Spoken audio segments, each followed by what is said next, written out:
ಈ ದಿನ ನಾವು ಹಬ್ಬಗಳ ಬಗ್ಗೆ ತಿಳಿಯೋಣ. ಭಾರತವು ಹಬ್ಬಗಳ ದೇಶವಾಗಿದೆ.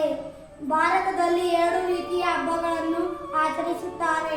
ಅವುಗಳೆಂದರೆ ಧಾರ್ಮಿಕ ಹಬ್ಬಗಳು ಮತ್ತು ರಾಷ್ಟ್ರೀಯ ಹಬ್ಬಗಳು. ಈ ದಿನ ನಾವು ರಾಷ್ಟ್ರೀಯ ಹಬ್ಬಗಳ ಬಗ್ಗೆ ತಿಳಿಯೋಣ.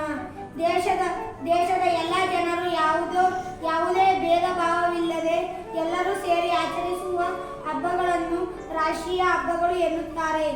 ಭಾರತದಲ್ಲಿ 3 ರಾಷ್ಟ್ರೀಯ ಹಬ್ಬಗಳನ್ನು ಆಚರಿಸುತ್ತಾರೆ. ಅವುಗಳೆಂದರೆ ಸ್ವಾತಂತ್ರ್ಯ ದಿನಾಚರಣೆ, ಗಣರಾಜ್ಯೋತ್ಸವ, ಗಾಂಧಿ ಜಯಂತಿ.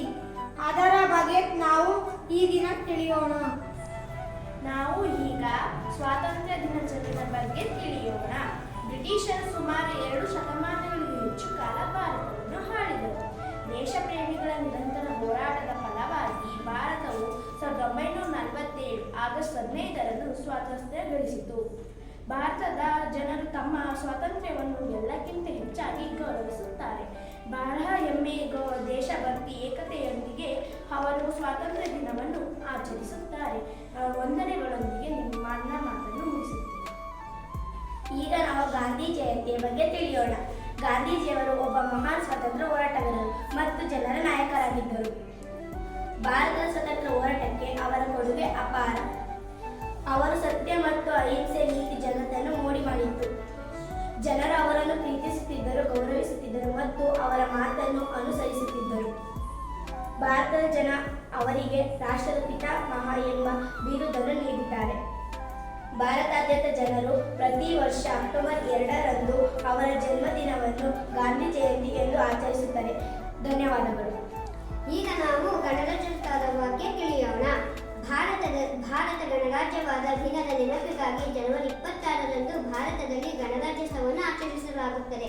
ಭಾರತವು 15 ಆಗಸ್ಟ್ 1947ರಂದು ಸ್ವಾತಂತ್ರ್ಯವನ್ನು ಪಡೆದರು. ಸಂವಿಧಾನ ಅಂಗೀಕರಿಸಲು ಸುಮಾರು 2.5 ವರ್ಷವಾಯಿತು. ಸಂವಿಧಾನ ಸಭೆಯು 1956ರ ಜನವರಿ 26ರಂದು ಭಾರತದ ಸಂವಿಧಾನವನ್ನು ಅಂಗೀಕರಿಸಿತು. ಗಣರಾಜ್ಯೋತ್ಸವವನ್ನು ಭಾರತದಾದ್ಯಂತ ಜನರು ತಮ್ಮ ಜಾತಿ ಮತ್ತು ಧರ್ಮವನ್ನು ಲೆಕ್ಕಿಸದೆ ಬಹಳ ಗೌರವಪೂರ್ವಕವಾಗಿ ಆಚರಿಸುತ್ತಾರೆ.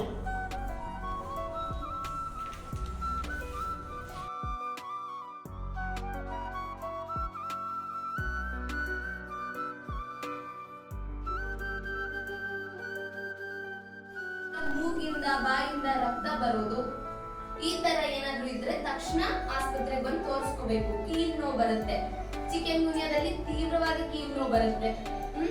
ಇಂಥದೆಲ್ಲ ಏನಾದ್ರೂ ಇದ್ರೆ ತಕ್ಷಣ ಆಸ್ಪತ್ರೆಗೆ ಬರ್ಬೇಕು. ನಿಮ್ಗಷ್ಟೇ ಅಲ್ಲ, ನಿಮ್ ಮನೆಯಲ್ಲಿ ಯಾರಾದ್ರೂ ಈ ತರ ಕೀಲ್ ನೋವು ಬರ್ತಿದೆ, 3 ದಿನಕ್ಕಿಂತ ಜಾಸ್ತಿ ಜ್ವರ ಇದೆ, ಇಲ್ಲ ತುಂಬಾ ಕೆಮ್ಮಿದೆ, ಹೊಟ್ಟೆ ನೋವು, ವಾಂತಿ ಇದೆ, ತಲೆನೋವು, ಇಂಥವೇನಾದ್ರೂ ಇದ್ರೆ ನಿಮ್ ಮನೆಯವರಿಗೂ ಯಾರಾದ್ರೂ ಇದ್ರೆ ಅವರಿಗೂ ಮನೆಯಲ್ಲಿರೋರಿಗೆ ಹಿಂಗೆ ಹೋಗಿ ಆಸ್ಪತ್ರೆಯಲ್ಲಿ ತೋರಿಸ್ಕೊಳ್ಳಿ ಅಂತ ಹೇಳ್ಬೇಕು. ಸೊಳ್ಳೆಗಳಿಂದ ಹರಡುವ ರೋಗಗಳಾದ ಮಲೇರಿಯಾ, ಡೆಂಗ್ಯೂ ಜ್ವರ,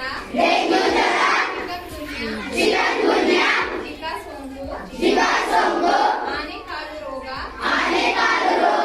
ಹಾಗೂ ಮೆದುಳು ಜ್ವರದಿಂದ ನನ್ನನ್ನು ಹಾಗೂ ನನ್ನ ಕುಟುಂಬವನ್ನು ರಕ್ಷಿಸುತ್ತೇನೆಂದು ಪ್ರತಿಜ್ಞೆ ಮಾಡುತ್ತೇನೆ.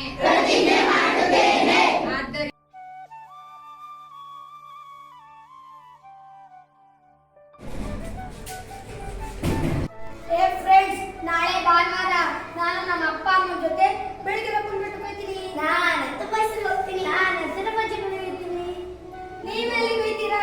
ನಾವು ನಮ್ಮ ಮನೆ ಮುಂದೆ ಫ್ರೆಂಡ್ಸ್ ಜೊತೆ ಆಟ ಆಡ್ತೀವಿ. ನೀನೇನು ಆಟ ಆಡ್ತೀಯ ಕೋಮಲ್? ನಾನು ಕುಂಟೆ ಬಿಲ್ಲೆ ಮತ್ತೆ ಕಣ್ಣ ಮುಚ್ಚಲೆ ಆಡ್ತೀನಿ.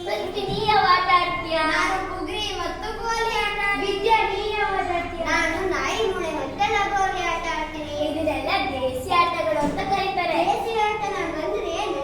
ಆ ಕಾಲದಿಂದ ಹಳ್ಳಿ ಜನಗಳು ಇದನ್ನ ಹಲವಾರು ಆಟಗಳನ್ನ ಆಡ್ಕೊಂಡು ಬಂದಿದ್ದಾರೆ. ಅದನ್ನ ದೇಸಿ ಆಟ ಅಂತ ಕರೀತಾರೆ. ಯಾವ್ಯಾವುದು? ಲಗೋರಿ, ಕುಂಟಪಿಲೆ, ಗೋಲಿ ಆಟ ಮತ್ತೆ ಇನ್ನು ಹಲವಾರು ಆಟಗಳಿವೆ. ಹಲೋ ಫ್ರೆಂಡ್ಸ್, ಮಮತಾ ಮಿಸ್ಸು ಆಟಗಳಲ್ಲಿ 2 ವಿಧ ಅಂತ ಹೇಳಿದ್ರು. ಹೌದು, ನಂಗೂ ಗೊತ್ತು. ಒಂದು ಹೊರಾಂಗಣ ಆಟ, ಒಂದು ಒಳಾಂಗಣ ಆಟ. ಒಳಾಂಗಣ ಆಟ ಅಂದ್ರೆ ಏನು? ನಾವು ಯಾವ್ದ್ಯಾವ್ದು ನಾವು ಮನೆ ಒಳಗಡೆ ಆಡ್ತೀವ ಇವುದನ್ನು ಒಳಾಂಗಣ ಆಟ ಅಂತ ಕರೀತಾರೆ. ಯಾವ್ಯಾವುದು? ಗಟ್ಟ ಮನೆ, ಚೆಸ್, ಕ್ಯಾರಂ, ಲೂಡೋ ಅದೆಲ್ಲ ಒಳಾಂಗಣ ಆಟ ಎನ್ನುತ್ತೇವೆ. ಹೊರಾಂಗಣ ಆಟ ಅಂದ್ರೆ ಏನು? ಯಾವುದನ್ನ ಮನೆಯಿಂದ ಹೊರಗೆ ಆಟ ಆಡ್ತೀವೋ ಅದನ್ನ ಹೊರಾಂಗಣ ಆಟ ಅಂತೀವಿ.